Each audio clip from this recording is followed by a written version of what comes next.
Hello, and welcome to the Empowered Couples Podcast, where here you get modern, non-boring relationship advice for you and your partner to communicate like pros, fight smarter, and stay on the same team no matter the challenge that you face. I am one of your hosts, Aaron Freeman. And I'm Jocelyn Freeman, but you all just know us as the Freemans. And this episode is 6 pieces of wisdom for an even better marriage and life next year. When we're recording this, we're just a couple weeks away from the new year, and that's when we're reflecting. And I know that this year has gone by really quickly in some ways and slow in others. You know, we're about to hit year 1 with our baby girl, and I'm reflecting about this year. And Aaron, this has not been the easiest year for us, has it? No, it's been the hardest year that we've had. The hardest year.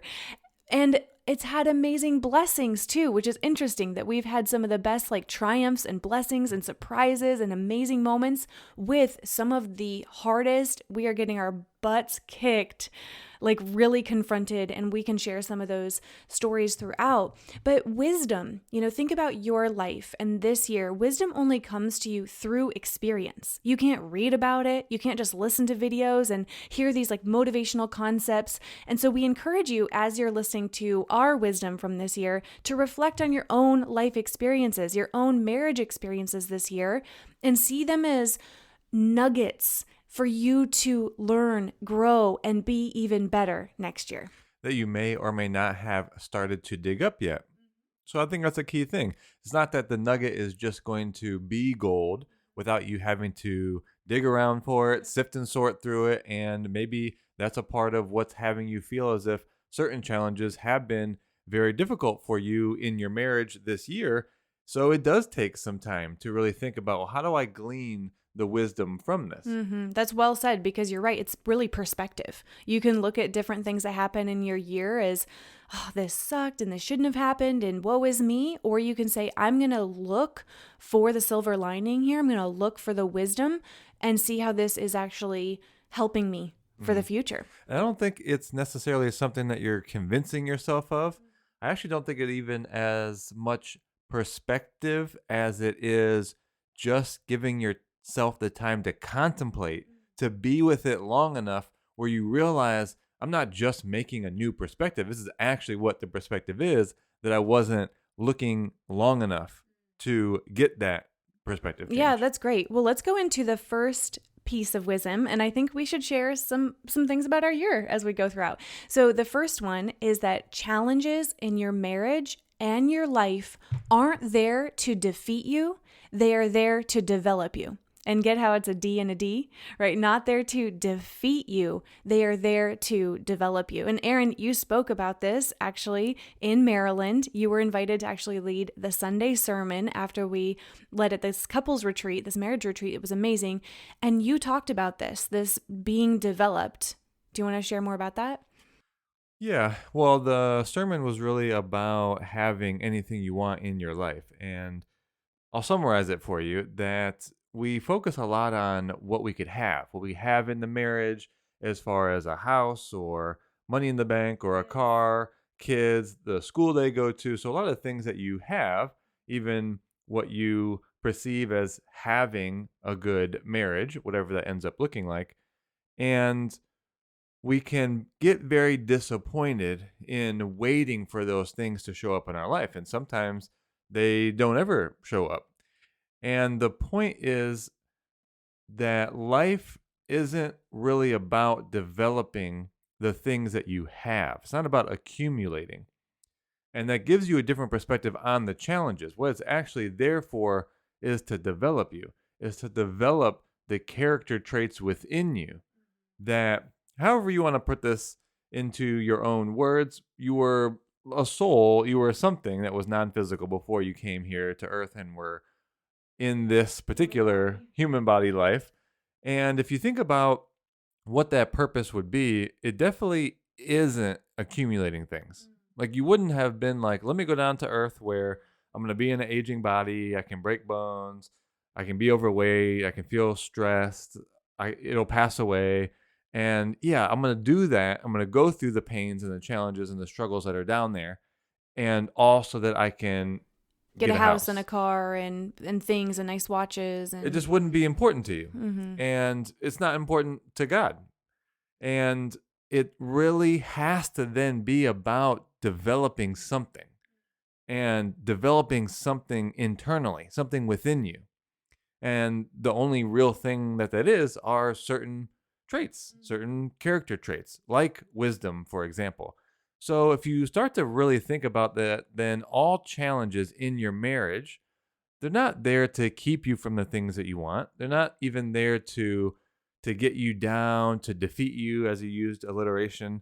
They really are there to develop you. So the question is, well, what is this circumstance developing in me aligned for where we're going in our marriage? Right. So if you continue to face the same thing in your marriage, in your life, and you can't see the way, maybe you're asking yourself the wrong question. What trait do I need to focus on developing here? Like, what is something that I am being shown needs to evolve, to shift, to change?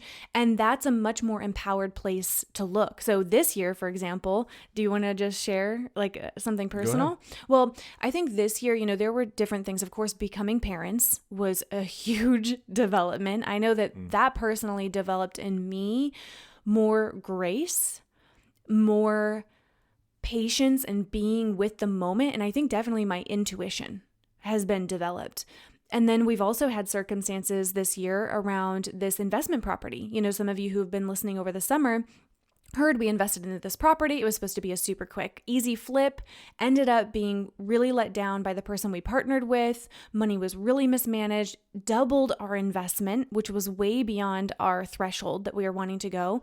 And Aaron had to be there like 80 hours a week, wasn't it? I mean, it was just Oh, well, insane. 200 in the month. 200 in a month. So it was really unexpected, really hard on us in many different ways. And what do you think was the trait developed in you, Aaron, for that? And I really reflected on this because this was a part of what I spoke on at the sermon in Maryland. And there were a few different things. The one that keeps on coming to me is resilience and grit.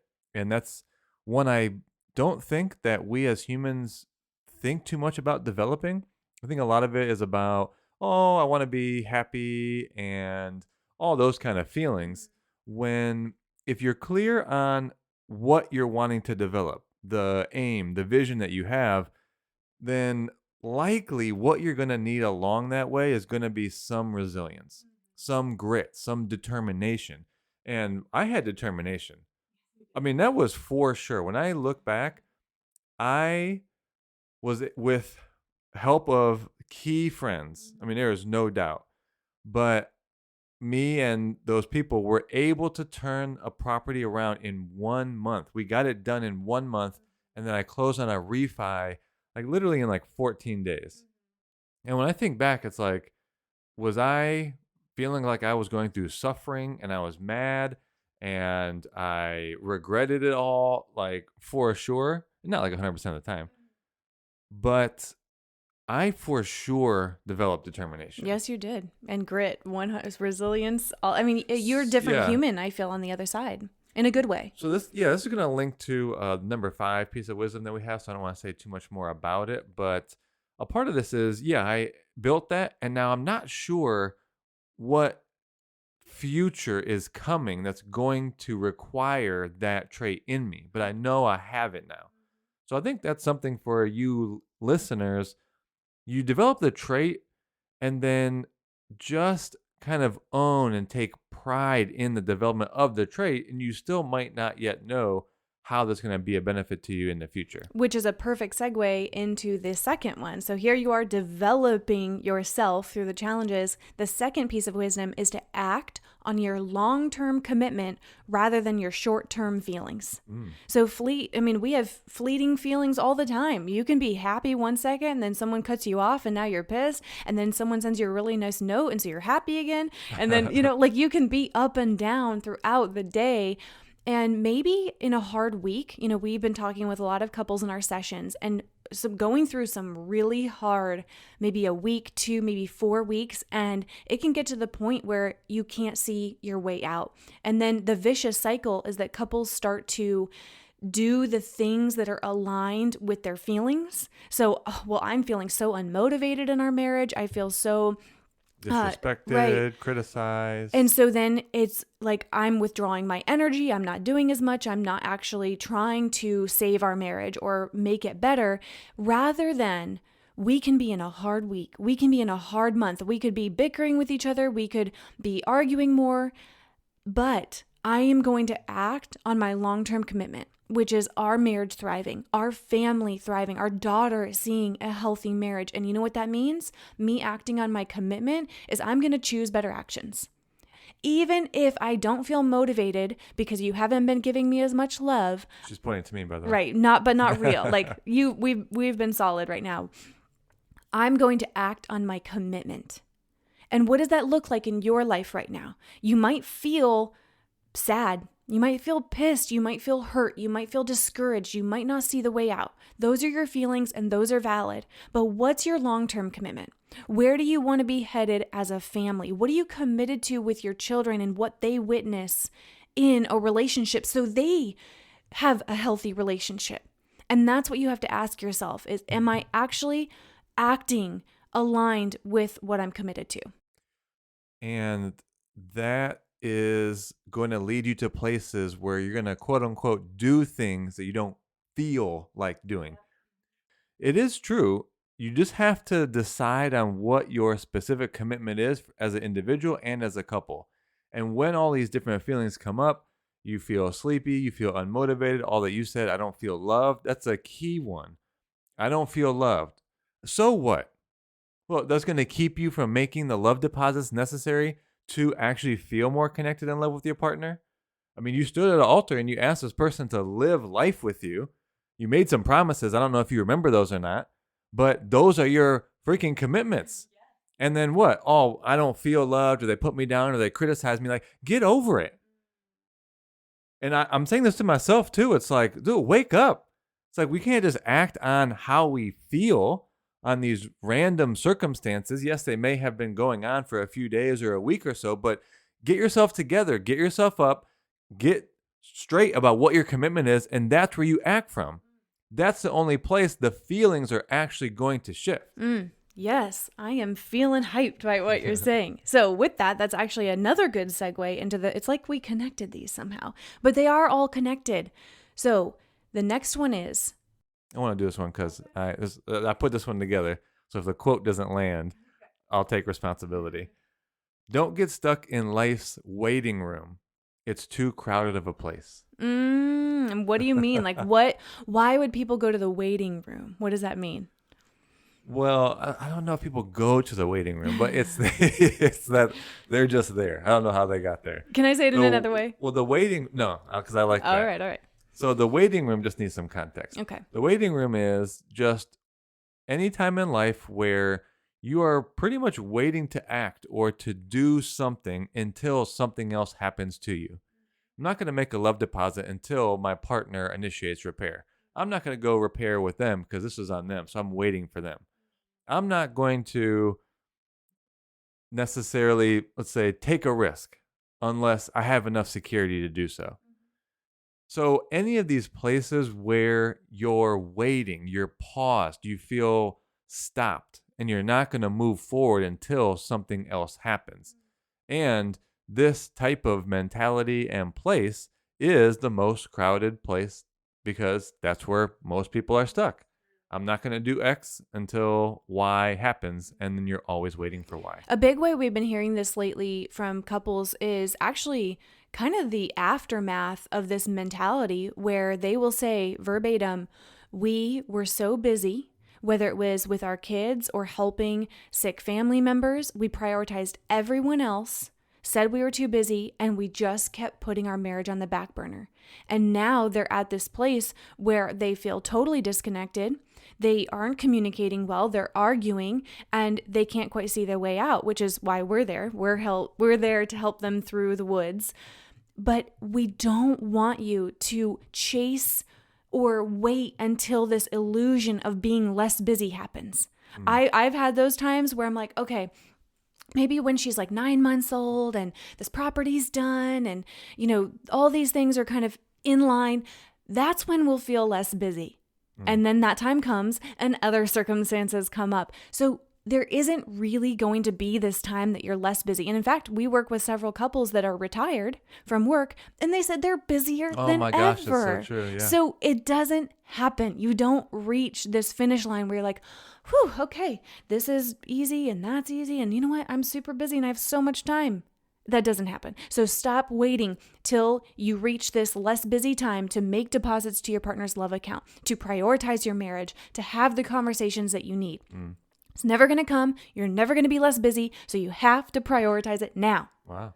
That's it. All right. Should we actually, before going to the next one, speaking of prioritizing and waiting till you are somehow less busy, one way to do that is to actually take advantage of our resources that are outside of the podcast. So a couple to make sure you're aware of, we actually have something called the Communication Mastery Bundle. This is perfect for busy couples because you can actually pop in your earbuds while you're on the go, or you can sit down a little bit after your day and watch them. You get to go at your own pace, watching us lead trainings that go into the key communication and conflict principles that you have to have. If you want to improve your communication, if you want to improve how you handle conflict, you have to have the tools and skills that we cover in this bundle.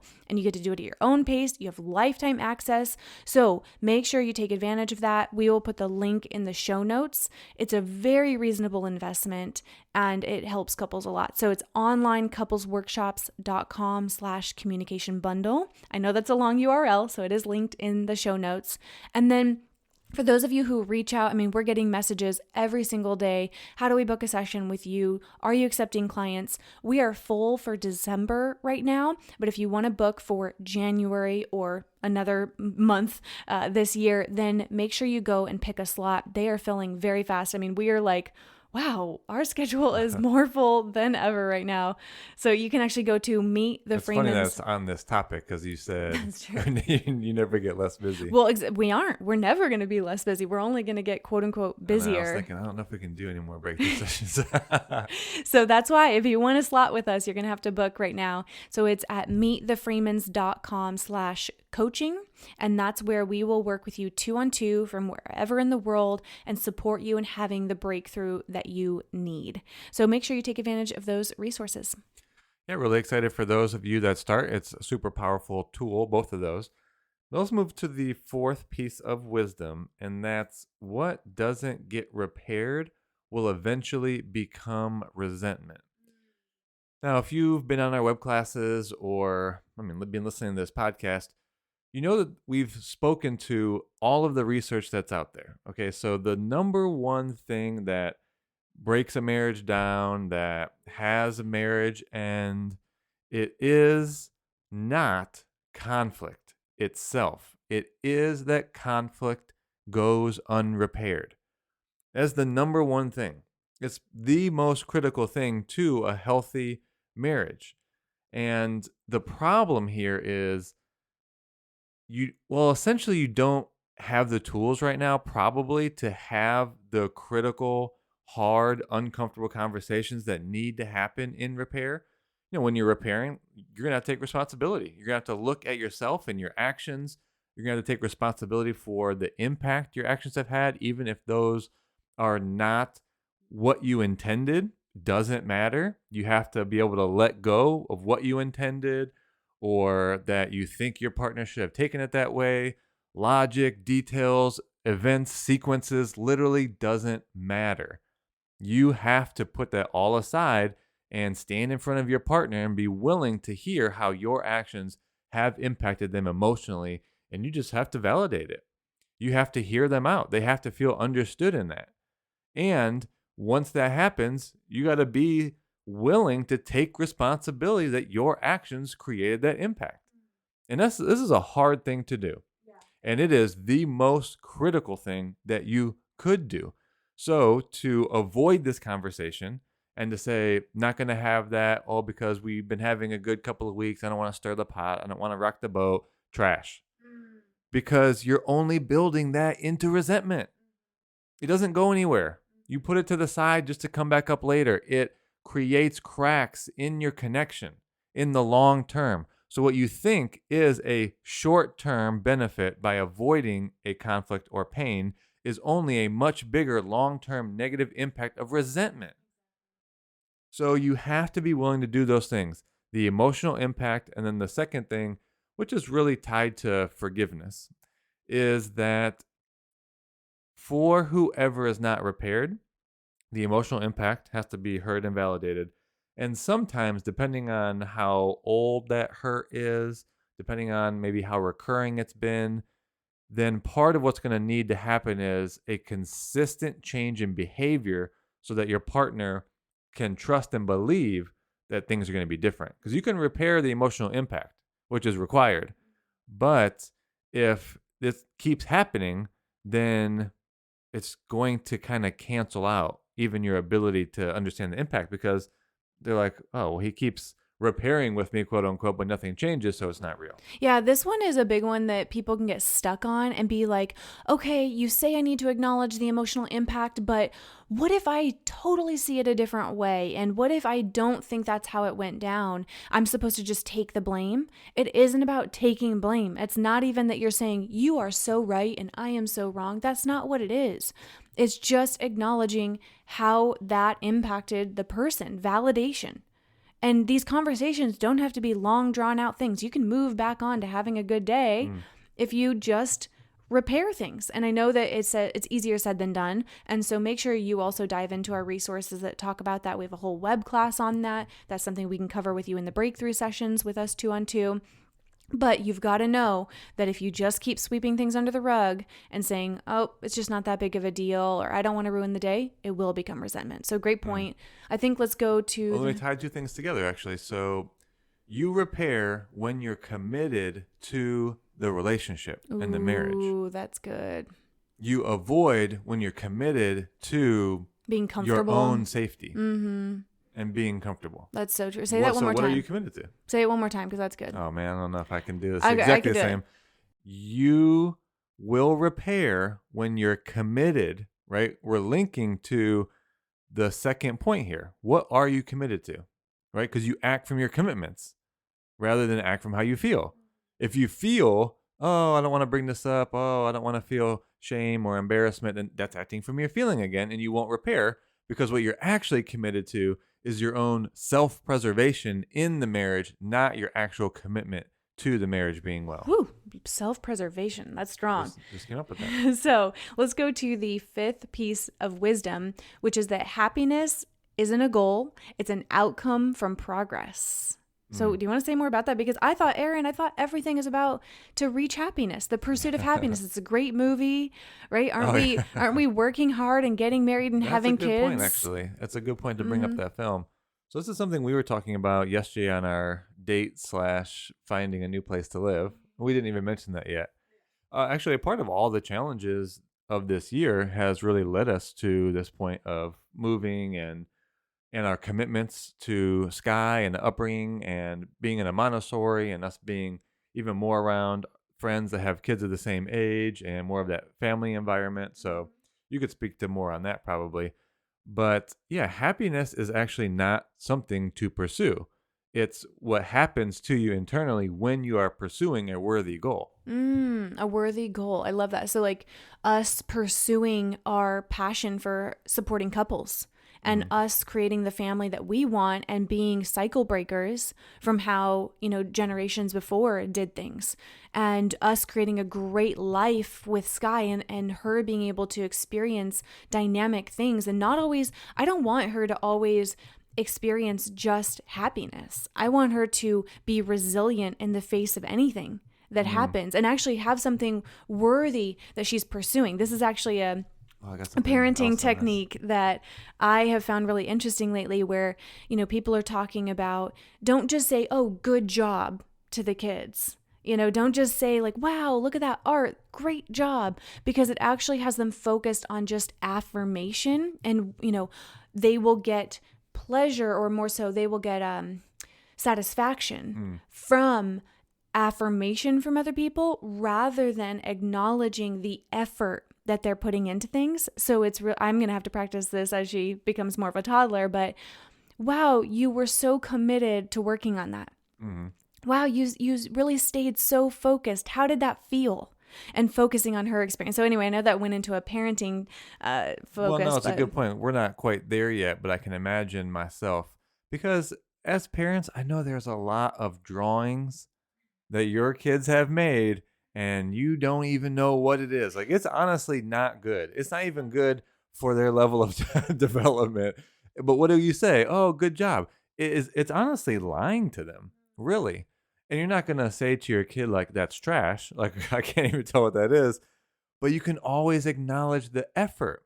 Ask questions about getting clarity. What was the goal you were shooting for here? How did you feel while you were doing that? How come you use that color? Like, just get more curious about the choices they made and then the effort that was put in. Again, you don't want to give them this false illusion like they are now in high school at some point and they think they're a great artist, and they take all these art classes just to have the art teacher look at them like, this is like the your fourth parents were grader telling you this did was it. great. But Yeah. I think going back to the original piece of wisdom, right? It's not about trying to reach happiness. And I think even in marriage, we kind of have this idea of if we find the perfect partner and we create the perfect life circumstances together where we both have great jobs, we love the house we're living in, and we go on a vacation once or twice a year, we'll be happy. And then when people face challenges in the marriage, it's like, no, no, no, this isn't it. This isn't it. This is right. Something doesn't compute here. No, it's all part of it. So it's not that you're just chasing happiness. You said it well, like it's the pursuit of a worthy ideal. It's Mm. it's the journey. Kind of linking to the first piece of wisdom, it's who you become, what you glean and learn as you're going through the journey, which has happiness as part of it sometimes, but Mm. it has a lot of other feelings too. Well, it reminded me, I wanted to say this earlier, that again, for kids, if you paint the picture of happiness being a goal, then just as you said, it's going to create a similar disillusionment and discouragement that we all face too, right? Like, how many of us thought, like, oh, my life, I should be feeling like happy right now. And we all thought, for example, that all of the circumstances should just be having us be happy. But what about the struggle? What about how this situation went? I think we all can do better in imparting to the next generation that life isn't just happiness. Life is pretty hard sometimes. And that's not something to shy away from. Okay? Oh, if you realize that's what life is, maybe you lean into it. Maybe you build fearlessness. Maybe you realize like, "Oh, yeah, life is hard, but it's going to develop me." So you lean into that again. So you get a better picture, I believe, of what life actually is. You're not going to be so afraid of things when they do happen.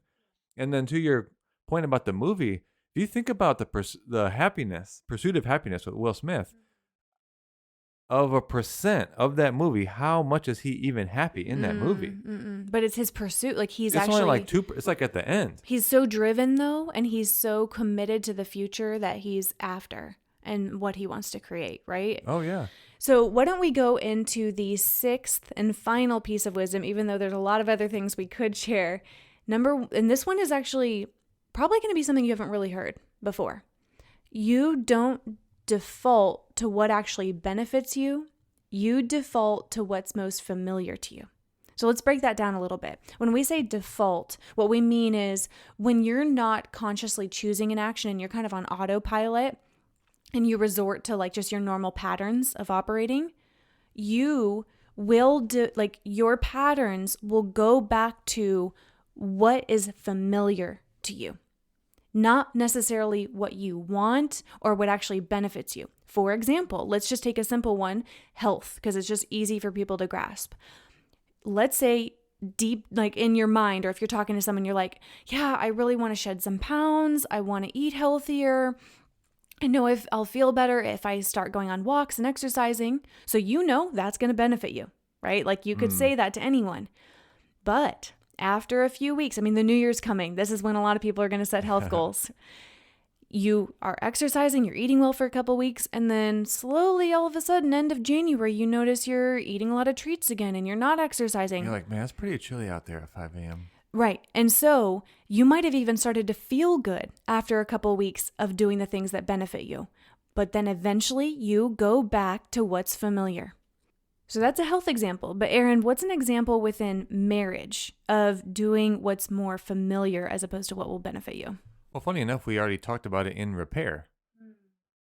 How many of you naturally default to, I'm going to initiate repair within a few minutes and I'm going to go first, no matter if I feel like it was my fault or not, because I'm committed that I'm a leader and that we don't waste life being disconnected. No, you don't default to that. Is that the benefit? Is that the thing that you need to do for your relationship? 100%. But you don't default to it. You default to what's, I don't want to say necessarily what's easy, but kind of It's just familiar. It's like I'm more familiar in other areas, I would say, like familiar in your overall habits, in your profession, your habits and how you communicate and how often with family members, because it's who you know yourself to be. It's a pattern that has become your personality.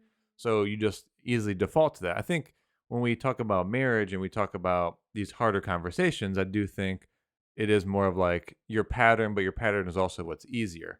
Is it easy just to shut down?